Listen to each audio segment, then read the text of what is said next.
afternoon and thanks for joining us. I'm Judy Simpson. The job description of a livestock producer today includes part farmer, part environmental manager. Whether you're raising cows, sheep, pigs, or goats, everyday issues such as water, crops, and energy have both a production consequence and an environmental consequence. The junction of livestock and the environment is the main theme of the upcoming annual Vermont Grazing and Livestock Conference. The 19th annual conference will take place January 16th and 17th at the Lake Morey Inn. The conference includes a variety of workshops for livestock farmers of all experience levels, sizes, and types. Joining me is the conference coordinator, Jen Colby of UVM Center for Sustainable Agriculture. Welcome. Hey, Judy. So this is the 19th year of the conference. Can you give us some of the history behind it? I can. The conference has grown to about 350 people from about 6 different states, all the New England states and New York. We have a wide variety of speakers. We usually do close to 20 different workshops. We do intensive day-long things on Friday. And some of our speakers have ranged from folks who are nationally known, like Joel Salatin was the very first keynote speaker, to some local farmers, and a range in between. So we do a little bit of everything. We have to serve all livestock farmers. So. Now, this topic of livestock and the environment, is it new? It isn't. It became the theme for this year, but actually livestock have been in the environment as long as there has been an environment, and we don't necessarily think about that, but the evolution in the past of what are now livestock, they were buffalo, they were and are deer, ruminant animals with multiple stomachs who evolved eating and moving to a new place and eating again, leaving manure and then moving to a new place.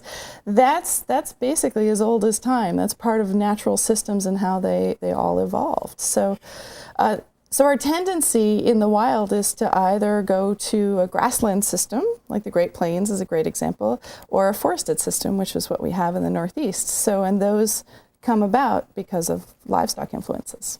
And so based on your experience, do you think that farmers who graze livestock have a special connection with the environment or are more sensitive to the environment? I think it's important for farmers of all types to get down off tractors, and I think it's easy sometimes when we're in a very mechanized system to step out of the environment, and that's feedback that we actually get from farmers who are transitioning to more grass-based systems, as they like to actually get out of the tractor and onto their land a little bit more on their feet. And so what I think that means is when you have to go out to move animals every day, you spend time outside, there's more observation opportunity to see the wildlife, to see, to get down and see worms in the soil, to see, really to appreciate the quietness of the environment and nature and all of the things around you. So I do think that actually is sort of comes hand in hand with grass-based livestock management. And when there's a lot of grazing too, you come to realize pretty quickly how important the quality of the grass is, so what the animals are grazing on. Absolutely, because there is this production side that's incredibly important, and the science of observation is really key to good livestock management and profitable livestock management too. What are some of the positive ways that livestock impact soil and water quality? Oh, absolutely. So we did bring some pictures to sort of illustrate some of those points. So an excellent example is more worms. So we've talked about this on the show from time to time, that when animals come through and they bite plants down, the roots break apart, and that feeds the microbes in the soil. Worms are part of that healthy system. They do quite a good amount of tillage. We also talk about livestock in riparian systems, and we have a picture to sort of show that from a recent pasture walk. This one was hosted by a friend in New York who actually does graze his livestock through a riparian area. Riparian areas are where water and land sort of meet. They can be marshy, they can certainly wet areas, and he puts his livestock in for short periods of time to clean the bank up, and then he moves them back out again. So that's one of those ways where they, in a riparian area, they can actually keep the area cleaner and keep invasive species and stuff from crowding in. So actually using the livestock as a way to manage the land. Absolutely, absolutely. And here's a great example as well of the rainfall simulator and positive ways that grazing system, and you can see in the example the two middle tubs, the buckets, there's more water in the back bucket than there is in the front bucket. That's a great example of creating more infiltration. It means that water's not running off. It means that it's flowing through the soil, which is what we want. So, and then we had just sort of a last picture with one of the goals that we have is to create this soil that is dark and rich and allows water to percolate through it.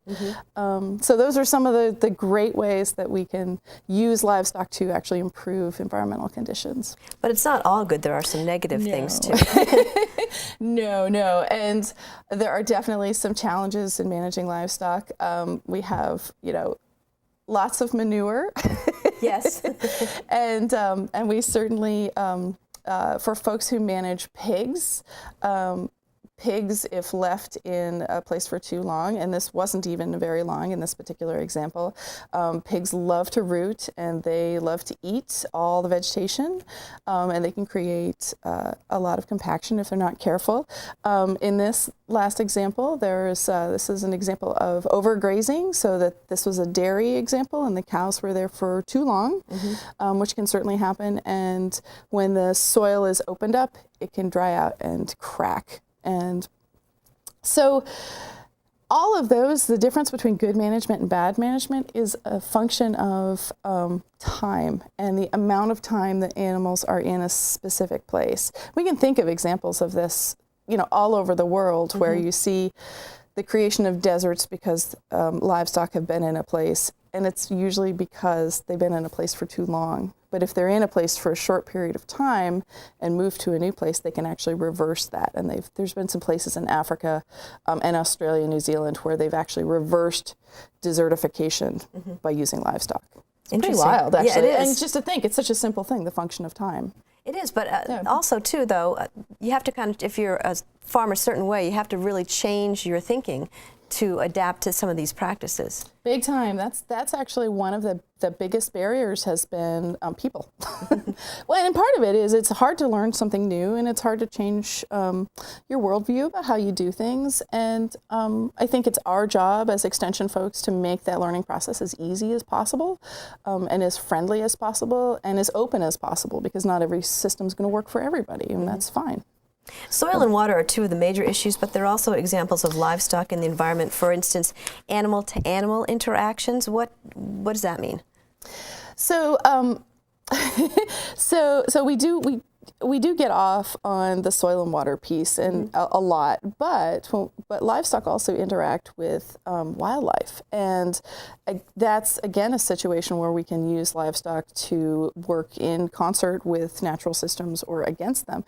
One of the challenges that's been increasing is the movement of the eastern coyote into the northeast, and the eastern coyote seems to be not only getting larger but also crossbreeding with some Canadian wolves. And we need to learn to work with that, because there's some real indication that by trying to manage coyotes with guns and killing them, they're actually increasing their breeding as a response to that. Oh, really? Yeah. So it's one of those things where actually there's some the wildlife biologists are feeling like we're actually making that situation worse. So there's a challenge for us as livestock managers, because I'm a sheep producer, so lambs are important for me. And I need to be able to manage to protect my animals and create like a coexistence with wildlife, and understand that not necessarily control them, but live with them. Is that possible? It is possible, actually. We have a speaker coming to the conference who's a wildlife biologist who explains how this is possible. And she intentionally purchased a farm in a very coyote-laden area and raised sheep there to prove that it could be done. No kidding. Yep. And so, any idea? This is curious to me. It's amazing. It's really amazing. Yeah. I mean, a lot of it is understanding that they have patterns of movement, that they have territories, that there are different ways that they communicate with one another, that we need to communicate with them in their method of communication. Interesting. So yeah, so it's wild, and that's where guardian animals can be really helpful for specifically for sheep producers with really tasty lambs. Well, talk a little bit about some of the energy use that's involved in livestock farming, because that's a big issue as well. It is a big issue, and it's something that we're actually starting to look at more at UVM, and in fact we've been developing a tool to help farmers understand what some of their decisions, larger tractor, smaller tractor, different methods of harvest, what that means. And in some cases, if you're using a grass-based system and you're planning out a longer grazing season, that's time that the animals are using their own energy. You're not having to use your tractor to harvest even hay. And those decisions they're bigger picture decisions, and they affect farmers' wallets, but they also affect, bigger issues like how much energy we're using and how much carbon dioxide we're putting into the air. And I think the conference too is a good way for farmers who are doing some of these things to talk to farmers who are thinking about doing them and to help through the transition. Totally. That's what we know just internally, but that's also like studies, everything very consistently say farmers learn best from farmers, and it's safest to try something new when you've met people who've actually succeeded. Exactly. And yeah, it's one of those things that it's hard to make change, and it's good to know people have been successful at it. Well, at a time when we're starting to be more aware of how a changing climate might affect livestock farming, what trends do you see in the future? So one example is that we're going to increase our invasive species, because there are weed species that are